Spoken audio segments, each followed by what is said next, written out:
మాకెందుకు మాది కాదు ఆ నినాదం గని అవగాహన లేకున్నది కొంత సమాజం రాజ్యాంగం ప్రతిఫలాలు పొందుతూ జనం అది అంటేందని అడిగే అవివేకుల దేశం జీవితాన్ని దారపోసినాడు రమణకై అవమానాలనుభవించి నిలిచెర బలమై భావితరాల బతుకులు మార్చుట కొరకై అణచబడిన వాళ్ళ కొరకు పుట్టెర వెలుగై నువ్వు చదువుతున్న ఈ చదువు ఆయన రాత నువ్వు చేసుకునే ఈ నౌకరి ఆయన రాతే నువ్వు పొందే ఏ పదవైనా ఆయన భిక్షే జై భీం జనగుండె నినాదం అందరం ఒకటై గెలవాలి సమాజం జై భీం ఒక యుద్ధం. అందరికీ జై భీమ్. ఈరోజు మనందరికీ ప్రియమైన వారు భారత రాజ్యాంగ పితామహుడు, రాజ్యాంగ నిర్మాత, భారతరత్న, దళితుల బీసీల అందరి యొక్క ఆశాజ్యోతి అయినటువంటి డాక్టర్ బిఆర్ అంబేద్కర్ గారి యొక్క జయంతి వేడుకలను 135వ జయంతి వేడుకలను ఈరోజు భారత జాతి మొత్తం ప్రపంచవ్యాప్తంగా జరుపుకుంటున్నది. ఒక క్రూసేడర్ అని స్టేట్ ఆఫ్ కొలంబియా యూనివర్సిటీ ప్రకటించింది. క్రూసేడర్ అంటే ఒక యుద్ధ సైనికుడు, కంప్లీట్గా అన్ని వదిలేసి సమాజం కొరకు, సమాజ హితం కొరకు చేసేటువంటి ఒక వ్యక్తిగా అభివర్ణిస్తారు సైనిక భాషలో.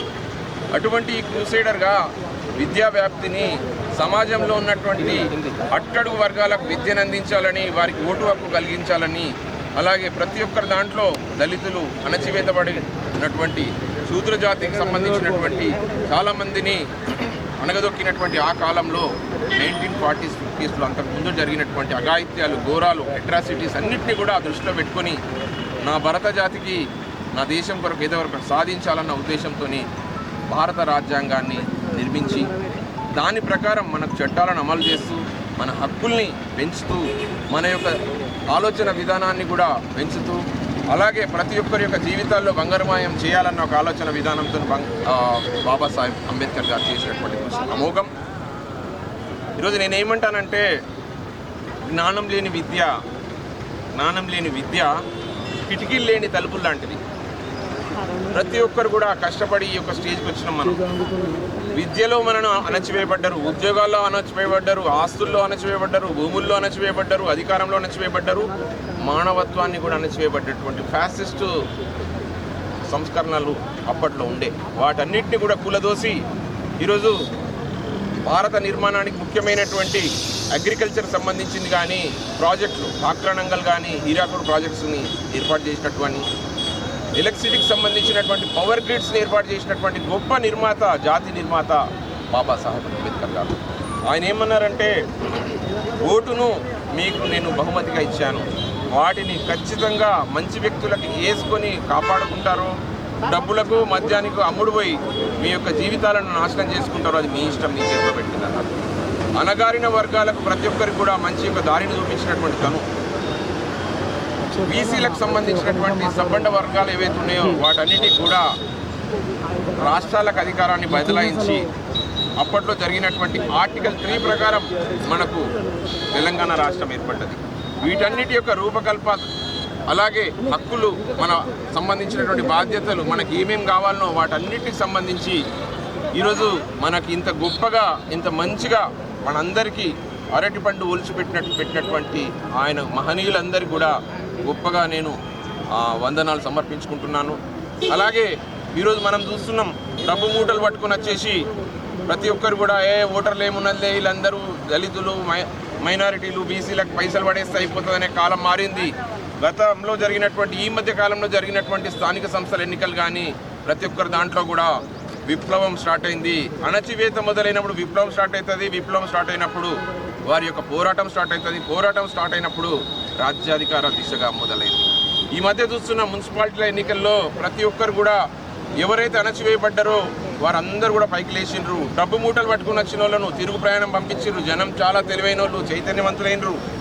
ఇదంతా బాబాసాహెబ్ అంబేద్కర్ గారి యొక్క సృష్టి, ఆయన చేసినటువంటి నిర్మాణ ఫలితమే. మనమందరం కూడా ఈ యొక్క బీసీ, ఎస్సీ, ఎస్టీ, మైనారిటీలకు సంబంధించినటువంటి జాతి నిర్మాణం చేసుకోవాలా, 100% ఉన్నటువంటి మనమందరం కూడా మన వృత్తుల మీదనే ఆధారపడి ధర్మం మీదనే ఆధారపడి మనకు అన్యాయమైన డబ్బు వద్దని చెప్పి మనం అలాగే కూర్చుంటున్నాం. 10% ఉన్నటువంటి పెత్తందారి వ్యవస్థలందరూ కూడా ఈరోజు రాజ్యం ఏలడానికి వారి యొక్క మన దగ్గర ఉన్నటువంటి ఏవైతే ఉన్నాయో ఆయువు పట్లనన్నింటినీ కూడా వాళ్ళ దగ్గర పెట్టుకుంటాం. కారణం మన లోపల ఉన్నటువంటి అలసత్వమే. మన మంచోళ్ళం, మనమందరూ కూడా మంచి కోరుకుంటాం. ఆ మంచితనం అది సత్యయుగము, ధర్మయుగము, లేదంటే ద్వాపర యుగము, త్రేతాయుగంలో కంప్లీట్ అయిపోయింది. ఇప్పుడు కలియుగంలో ఖచ్చితంగా మనం పోరాడితే కానీ సాధించలేము. అడగంది అమ్మాయిన కూడా పెట్టది అనేది మనకు శాస్త్రాలు చెప్తున్నాయి. కాబట్టి ప్రతి ఒక్కరు కూడా దయచేసి ఆలోచించండి. రాబోయేది కూడా మంచి రాజ్యం నిర్మించాలంటే, ఫ్యూచర్లో మన వాళ్ళు బాగుండాలని అంటే, మన వాళ్ళందరికీ కూడా రాజ్యాధికారం సిద్ధించాలనంటే కేవలం రాజకీయ పోరాటం ద్వారానే సాధ్యమవుతుంది. చట్టాలను అమలు చేయాలని అంటే మనం మెజారిటీ ఉండాలా, మన ఆకాంక్షలు నెరవేరాలంటే మనం బాగుండాలా. మనకి ఏదో 5 లక్షలు 10 లక్షలు దళిత బంధు అదేదో ఇచ్చేసి మనం పక్కకు నెట్టేస్తున్నారు. కోట్లు మన ప్రజాధనాన్ని దుర్వినియోగం చేస్తున్నటువంటి వ్యవస్థను మార్చాల్సిన అవసరం ఉంది. వడ్డించేవాడు మనోడైతే ఎక్కడున్న పెడతాడని చెప్పి ఎక్కడో మూలపై పెట్టేస్తున్నారు వాళ్ళు. కానీ మన దాంట్లో చైతన్యవంతులు కంపల్సరిగా కండి, రాజ్యాధికారాన్ని చేజిక్కించుకోండి. ఖచ్చితంగా మనం ధర్మానికి కట్టుబడి ఉంటాం, నైతిక విలువలకు కట్టుబడి ఉంటాం, న్యాయానికి కట్టుబడి ఉంటాం. కాబట్టి తప్పనిసరిగా మనం అందరం కూడా ఈ పోరాటాన్ని ఆయన స్ఫూర్తిగా తీసుకొని ఆయన ఇచ్చినటువంటి అస్త్రశస్త్రాలను అన్నింటినీ కూడా ఉపయోగించుకొని రాబోయే తరాలను గట్టిగా చేయడానికి ముందుకు రండి. అలాగే ఎవరైతే కొంతమంది ఉన్నారో ఈరోజు కేవలం ఓన్లీ ఫోటోలకు దండలేసి మమ అనిపించి వాళ్ళ ఓట్లను దండుకోవాలని చూస్తున్నారో వాళ్ళకి గట్టిగా బుద్ధి చెప్పండి. అవకాశవాద రాజకీయాలను గట్టిగా తొక్కండి. అలాగే వారి యొక్క మనస్తత్వాన్ని తెలుసుకోండి. కేవలం ఓట్ల కోసమే వచ్చినటువంటి వ్యక్తులందరినీ కూడా సైలెంట్గా స్మార్ట్గా పక్కకు పెట్టండి. వారిచ్చే డబ్బులకు లొంగిపోవద్దు, వాళ్ళు ఇచ్చే తాయిలాలకు లొంగిపోవద్దు. వాళ్ళ భుజం మీద చేతేగానే నేను ఏదో పెద్ద ఏది ఒక సెలబ్రిటీతో దిగిన అనేటువంటి కానీ మన గేట్లకు కూడా టచ్ చేయని అటువంటి నాయకులు మనకు అవసరం లేదు. నేనున్నా అని చెప్పి మీతో పాటు ప్రజా పోరాటంలోకి రావడానికి సిద్ధంగా ఉన్నటువంటి నాయకులను ఎన్నుకోవాలని మీ అందరినీ కోరుతూ ఈరోజు వారిచ్చిన ఫలాలను మనం అందరం కూడా అందిపుచ్చుకొని మన యొక్క జీవితాలను మనమే బాగు చేసుకుందాం. ఎవరి దయాదక్షిణాల మీద మనకు అవసరం లేదు. కంపల్సరీగా మనం ఒక సృష్టిని విశ్వామిత్రుడు సృష్టించినటువంటి ప్రతి సృష్టిని చేస్తూ మన యొక్క అందరి యొక్క సంక్షేమానికి వరకు పాటుపడుతున్నటువంటి బీసీ, ఎస్సీ, ఎస్టీ, మైనార్టీలందరినీ కూడా రేపు పొద్దున మీరందరూ కూడా గెలిపించుకోవాల్సిన అవసరం ఉంది.